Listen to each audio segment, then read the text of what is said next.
mantan Presiden Jokowi tiba-tiba saja muncul di rumah pribadi Presiden Prabowo di kawasan Kertanegara di Jakarta Selatan.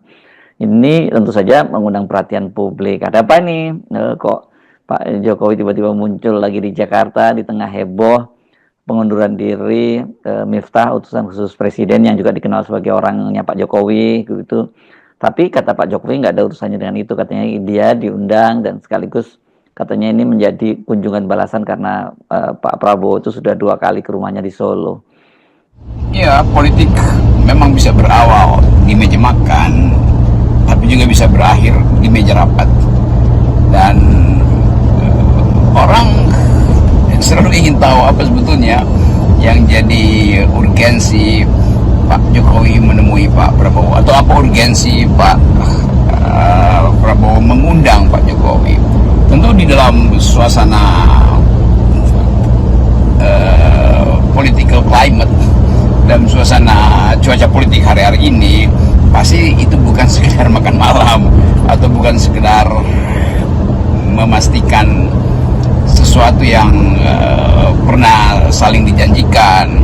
Lebih penting sebetulnya membaca itu sebagai kegelisahan dua pihak mungkin.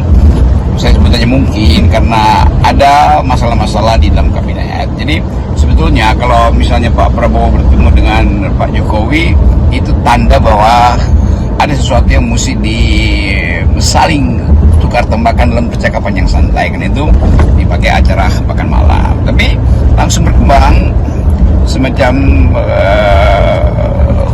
ekspektasi atau sensasi atau bahkan dugaan untuk melihat potensi Pak Jokowi bila dia masuk Partai Gerindra. Dan juga sekaligus orang berpikir untung rugi kalau Jokowi masuk Partai Gerindra. Tentu untung rugi dari segi Gerindra, bukan dari segi Jokowi. Jokowi tentu menginginkan ada semacam tempat memulai kembali politiknya karena dia nggak punya partai.